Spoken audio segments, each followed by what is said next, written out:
A very warm good afternoon to everyone. In today's session, we are going to study about one of the most important yet challenging topics of OB, that is motivation and its different theories. But before we proceed further, I would like to introduce myself. My name is Praveen Pathak and I am an assistant professor in the Department of Business Administration. I was formerly employed with Sittube Institute of Technology in my full capacity as an assistant professor cum HOD in the Department of Business Administration. So basically in today's session we are going to study about motivation and its various theories. Now, before we go deep into this, let us understand the general definition of the term motivation. Now, motivation can simply be defined as the process of stimulating the people to accomplish a task. But when we talk from the organizational viewpoint, the term motivation becomes of utmost importance. Now, if we see or bifurcate the definition of motivation, in short, it simply means that motivation is the process that initiates, guides, and maintains goal oriented behaviors of the individual at the workplace to achieve any specific behavior. Now, we must often wonder how does this motivation work, or in short, what is the basic process of motivation? So, does the motivation work in a vacuum? No. The answer to this question will be a big no.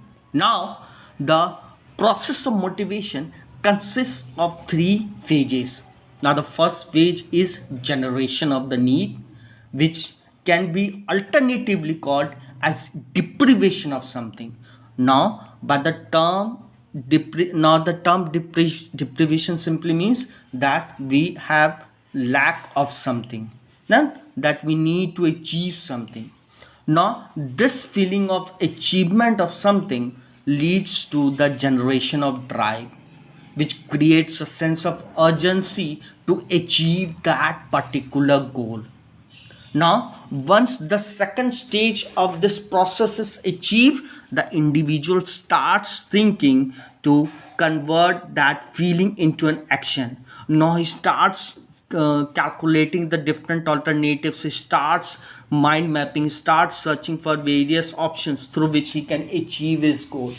Now, let us understand this with a very simple example. Now, suppose there is a boy named Ravi who wants to become a bank officer or a bank PO. Now, this is the need which has been generated in him. Maybe he must have thought about this about himself, or maybe there might be some other factors which might have motivated him to take this opportunity or to take this career. Now, once this need had been generated, he will look for the drive factors, that is attention will start arising in his mind how he is going to achieve this goal. And the day he starts memorizing and searching for alternatives, or his mental dispositions start to work, he will straight away think for achieving or taking actions through which he can achieve his desired goals. Now, what could be that alternatives? Maybe he might join in a reputed institute so that he can learn the various aspects of the subjects of the of that PO, or maybe he will search about the topic through online or through other online educational apps. This is the general channel through which the motivation process works. Now, there are two types of theories of motivation. The one is traditional theories and the other is modern theories. And I would like to make one more thing clear, that the modern theories is again distributed into two different sets of theories, that is process theories and the content theories. So in today's slide we are going to look about the content theories of motivation. Now, the content theories of motivation have been further subdivided into four sets of theories. Now, the first one is Maslow's hierarchy of needs. The second is David McClelland's need theory. The third one is Frederick Hedgeberg's two-factor theory. And the fourth one is Clayton Alderfer's ERG theory. Now, let us see these theories one by one. Now, let us first get in deep inside the Maslow's hierarchy of needs. Now, over the past decade or over the past century, many management scholars have propounded their own theories based on their assumptions, knowledge, and researches. But it would not be wrong to say that Maslow's hierarchy of need is the most simplest and the oldest theories of motivation. Now, Maslow's theory works on the basic principle that once an individual achieves his first set of goals, then he moves forward to achieve the another set of goals. That is, the theory of Maslow need is based on the human needs. Now, in essence, he believes that once a particular set of need is fulfilled or achieved, it no longer serves to motivate him. What does it mean? It simply means that he has to move on the another set of needs which he has to achieve in a specific time period. Now, as you can see in this diagram, Maslow's needs have been basically subdivided into 5 different needs. The lowest need is physiological needs, which constitutes of various factors like air, water, food, shelter, etc. It would not be wrong to say that an individual joins an organization in pursuit of achieving these physiological needs. Now, once these physiological needs are achieved, he moves on the achieving the another set of needs, that is safety needs.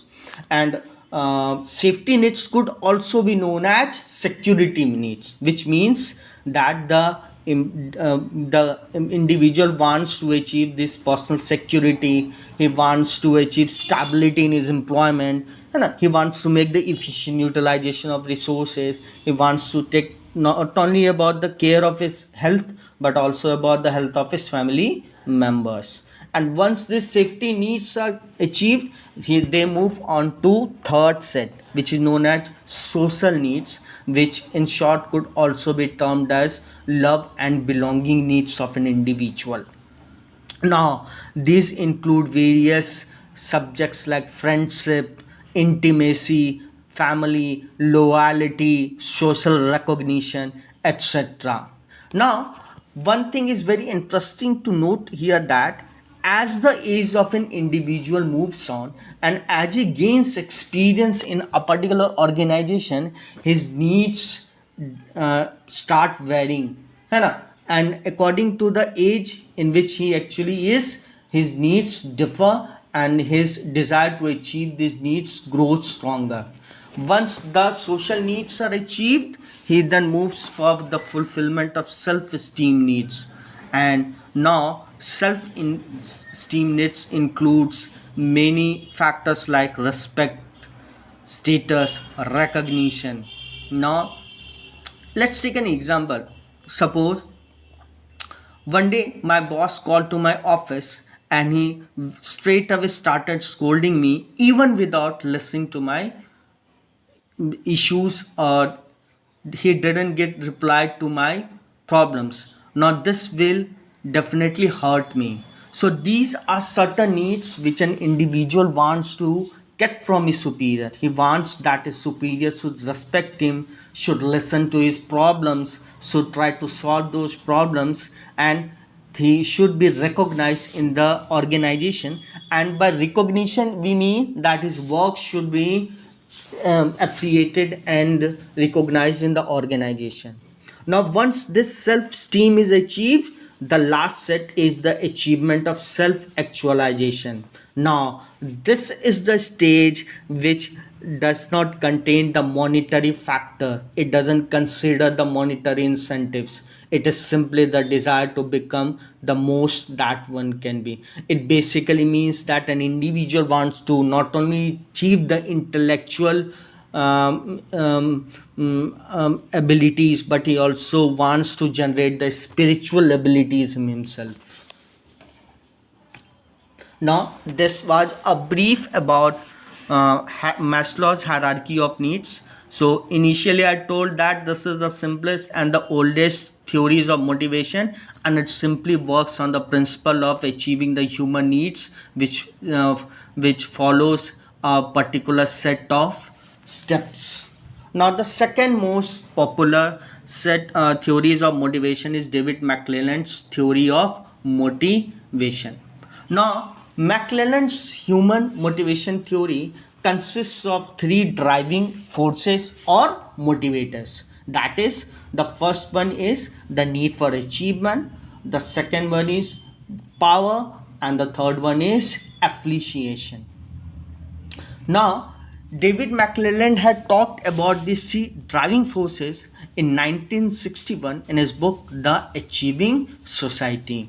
Now, he identified three motivators that he believed we all have: a need for achievement, a need for appreciation, and a need for attaining the power. People have different characteristics depending on their dominant motivator, or in short, we can say that it depends on the particular behavior of an individual. The need for achievement means that an individual simply wants to succeed in his work in the organization in which he works, isn't it? He wants name and fame for himself. He wants to make good money for himself, and once this need is achieved, he moves further to attain the goal of appreciation. Now, what do you mean by the term appreciation? Now, appreciation is characterized by certain factors like need to be loved, recognition, loyalty, etc. And once this need is achieved, the individual moves to achieve his most desired goal according to David McClelland's motivational theory, that is power. Now, what do we understand by the term power in this context? We simply mean that an individual wants to guide the behavior of others by leading themselves. They want to become leadership. They are no longer authoritarian in this concept, rather they use the approach of a participative style of leadership. Now, these were three driving forces or the motivators according to David McClelland's motivational theory. Now, let us move to the third set of motivation theories, that is Friedrich Hebsburg's two-factor theory. Now, Friedrich Hebsburg's two-factor theory could also be known as dual-factor theory or the motivation hygiene theory. Now, the two-factor theory of Friedrich Hebsburg assumes or argues that there are two factors that an organization can adjust to influence motivation at the workplace. Now, what are these factors? These two factors are motivators and hygiene factors. Now, hygiene factors are also known as dissatisfiers, isn't it? And which act as an key constituent for the success of the management. Now, the onus is on the management to take due care of both these factors. Now, motivators are those factors which are essential for the existence of motivation at the work. Now, some examples of motivators could be salary, job security, etc. And when we talk about the various dimensions of hygiene factors, these are those factors which, if are absent in an organization, then the individual will be dissatisfied with its work. Now, what are these factors? Some examples of hygiene factors are recognition, responsibility, and etc. Now, if both these factors are present at the workplace, then the employee will be totally motivated to work, and he will bring and he is going to largely contribute to the success of the organization. Now, the last set of theory in this category is Adolph Clayton's ERG theory. Now, kindly note over here, Adolph further developed Maslow's hierarchy of needs by categorizing the hierarchy into his ERG theory, or it simply means that Clayton Adolphus ERG theory is just a mere extension of the work done by Maslow. ERG stands for existence, relatedness, and growth. Now, basically, ERG theory condenses the 5 factors of Maslow's need into 3 types. And this theory is more consistent with the knowledge about the theory of individual differences among the people. Now, existence existence category of Adolphus theory is equivalent to the first and second need stages of Maslow, that is the fulfillment of physiological as well as safety needs. Now, the relatedness factor of Clayton Adolphus ERG theory can be compared with the social needs of Maslow's hierarchy of needs, and the last but not the least, the growth factor can be compared to the self-esteem and self-actualization need of Maslow's hierarchy of needs. So in short, we can say that Clayton Adolphus ERG theory is an extension of the work of Maslow's hierarchy of needs. So in today's session, we saw the different theories of the motivation, or specifically we saw what are the theories which are constituted in the content theories of motivation. So with this, I would like to end the class for the day, and I would further like to say that we should not stop being motivated. Rather, we should constantly keep on motivating ourselves to achieve our desired goals. And it is quite obvious that the goals of each and every individual varies, but we should be motivated from time to time. Thank you. I hope you might have liked the session, and I am looking forward to meet you all in the next session. That's it from my side, and kindly take care. Thank you.